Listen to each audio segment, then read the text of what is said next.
So here is the outline of what I will talk about quickly, hopefully in about 7 minutes. Sickle cell disease screening, newborn screening in Canada, maternal screening, and we can go to the questions after. So globally, we know that sickle cell disease is the most common inherited genetic disorder, surpassing hemophilia and cystic fibrosis. But similar to these diseases, it can be detected through newborn screening. More than 300,000 babies are born every year, majority of them in the low-resource countries.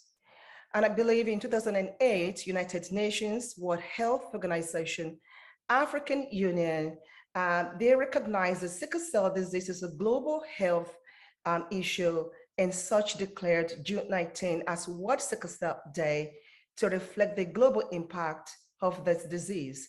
In Canada, World Sickle Cell Day is the law, both as a national day and in my province, Ontario, where a majority of the babies with the disease were born. We also know that in Europe, sickle cell disease is still rare, given that about 52,000 people have the disease. In Canada, we're even very rare, with 6,000 with the disease, and my province, Ontario, carries the largest burden of this disease. In my province, about 100 babies are born every year with sickle cell, and majority of them are Black. I won't dwell much on the inheritance pattern of sickle cell, as Dr. Corina has done a good job on that. But just want to mention that sickle cell disease is what we also call autosomal recessive disease, which means that the pattern of individuals affected can be traced through a family to determine which individuals will be carriers and which individuals will be impacted. And again, it takes 2 parents to carry at least 1 copy of the gene to have a child born with the disease. Next slide. So quickly, screening. Screening is exactly what the word is. It's a process to identify individuals who might be at risk for a specific health problem. So screening is not a diagnosis. It is not to diagnose a disease, but just to identify who might be at risk, who may not present symptoms at that time. So looking at the picture to the right, so let's say we have a population, and then we perform screening test. From the screening test, we can see that results can be negative or it can be positive. In this particular picture, 2 individuals from the screening, you can see that we're able to flag 2 individuals who are at risk for a specific health problem. These 2 individuals who screen positive would then be referred for further tests in order to provide a diagnosis. So they usually will be sent to a specialist, and the diagnosis would then confirm if they have the disease. If they do, then one of 3 things could happen. They could be sent for advice and support, counseling and all of that. They'll be provided with treatment, or if they test negative, then there'll be no further action. Examples of common screening programs will be cancer screening, the pap smear for cervical cancer, even prenatal screening, right? For, we have things like the non-invasive prenatal testing, maternal serum screening. So it doesn't have to be just newborn screening, there are other screenings and so on. So in Canada, of course, newborn screening is performed shortly after birth, right? Usually within 24 hours, blood is collected from a small needle prick of the baby's heel, and that dried blood spot are then analyzed for different conditions. So in Canada, because health is provincial, different provinces will screen babies for different diseases. Usually the screening is arranged by healthcare provider, taking care of mom and baby at delivery. Again, we screen for things like metabolic conditions, endocrine conditions, cystic fibrosis, severe combined immunodeficiency, critical congenital health disease. Some provinces are now screening for hemoglobinopathies, including sickle cell and thalassemia. So I just wanted to give you a little map of Canada and how her screening program goes. So all of the provinces that her mark in red are screening babies for sickle cell disease. And I can tell you that this exercise began, I would say, in the province of Quebec in 1988. But at that time, it was targeted screening, not universal newborn screening. And in 2006, Ontario became the first province to start to screen all babies in the province for sickle cell disease. And quickly, we have all the provinces through advocacy of the Sickle Cell Disease Association of Canada and many other advocates, our clinicians, all coming together. We started to get every province. It was a lot of work that we had to do.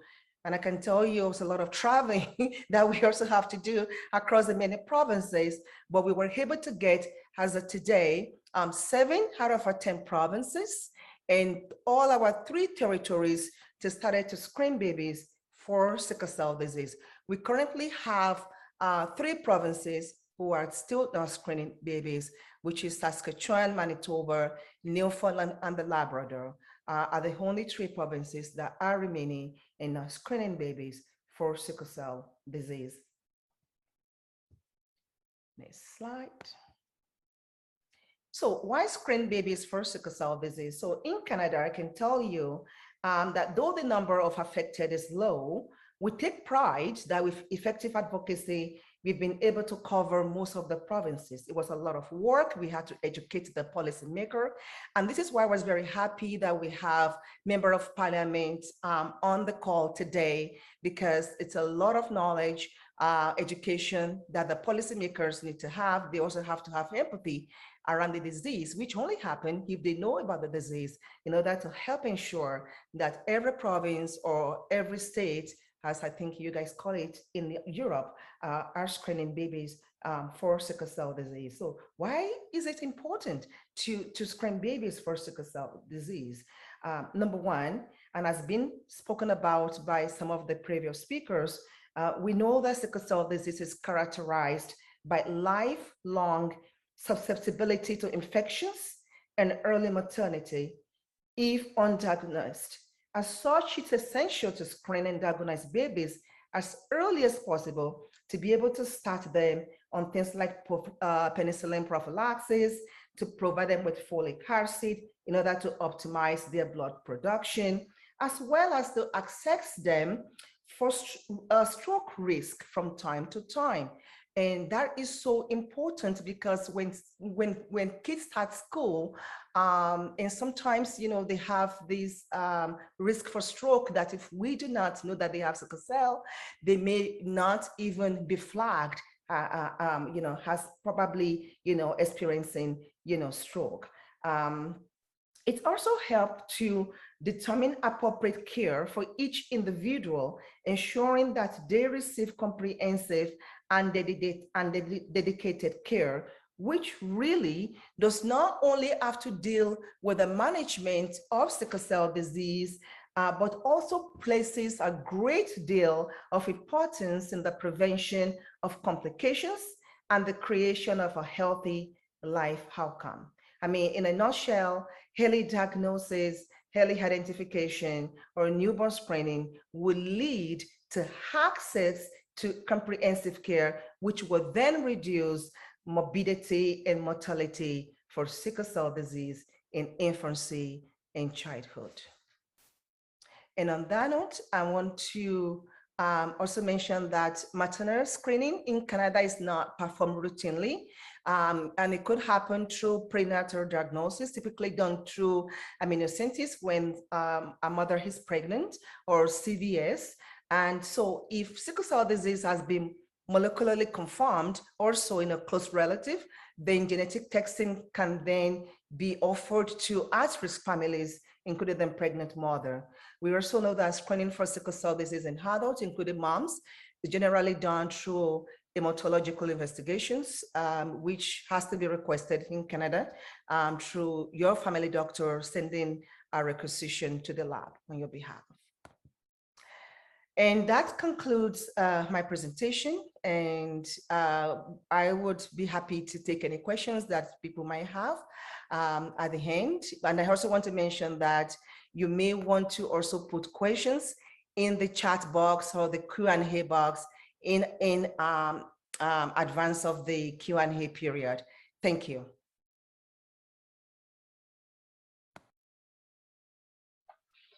Thank you very much. That was super, and an enormous amount of work, and in many respects, I think it does give us a roadmap, because I think that's exactly, unfortunately, what we're going to have to do. We're going to have to engage with the policymakers. We're going to have to engage on a local basis, and we're going to have to try and do this. We haven't got as much time for questions and answers as I had thought that we would, but I would invite all of the panelists to come back on board and throw this forum now open to the community. I had a couple of questions that I had kind of written off the top of my head, just in case we were all being very shy. And so we can certainly do that. But I'd be much happier if people would like to comment. Hello, Corinna. I'm sorry to interrupt you. We have a new panelist that joined us, Dr. Lola Oni from the NHS. And she's like Ms. Iyamide mentioned, she's very well versed on the new screening program. So she's on the panel as well, if there are any questions that she can answer. Thank you very much. Okay. Right. Well, filling a vacuum while people think. I suppose I've raised my hand. Oh, you have? Sorry, I didn't see that. Okay, carry on. Good morning, everyone. Lovely to be here. Thanks for inviting me.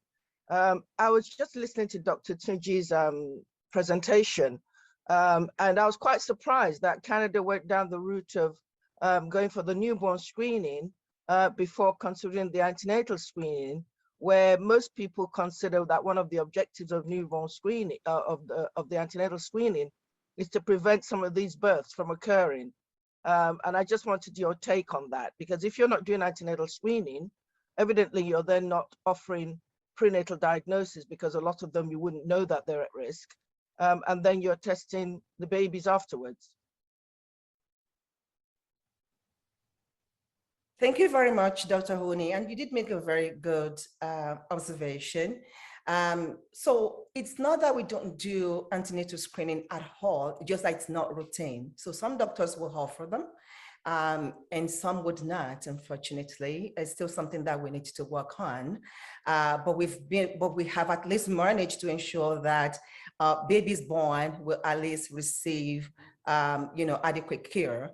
If we are able to identify and diagnose them as early on to provide interventions.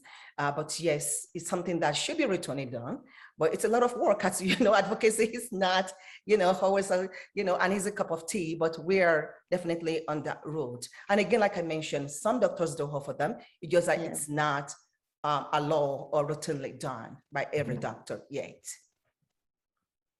Thank you. I've got a question for Lanre again. You're the one being fine.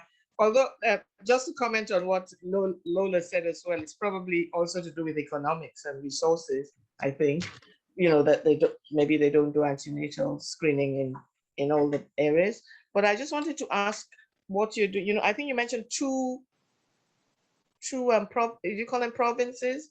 2 areas of Canada that aren't screening. Are you trying to lobby that they start, or are they low prevalence areas, or what's happening with those 2 areas? Very good question, Yamide, and thank you for that question. So, when I was the national president for the Sickle Cell Disease Association of Canada from 2012 to 2017, is when we were able to get those provinces that were currently screening to screen. As I mentioned earlier, about 6,000 people have sickle cell in Canada. The number is very low, and so it's a lot of convincing and a lot of advocacy to ensure that each province would say, rather than me putting money in cancer or putting money in diabetes, I'm going to put money in this disease that only affects maybe 200 people of my population in my own province. So it's a lot of work, and we have to go to each province to deal with that. And so by the time I left my role, we've had 7 of the provinces and 3 territories to start to see that this is important for the babies to be identified so that they can receive early intervention and so on. So the other 3, because this has to be done through the national organization, it will be the national and the provincial group that will work on them. Unfortunately, in Newfoundland and Labrador, for instance, we do not have a local group in that province because not every province has a sickle cell organization. So I think it's still an area that the national group is working on to see how they can work on the remaining of the provinces to ensure that they also come on board. But I do assure you that shortly, all provinces in Canada, even the remaining 3 provinces, would start to screen.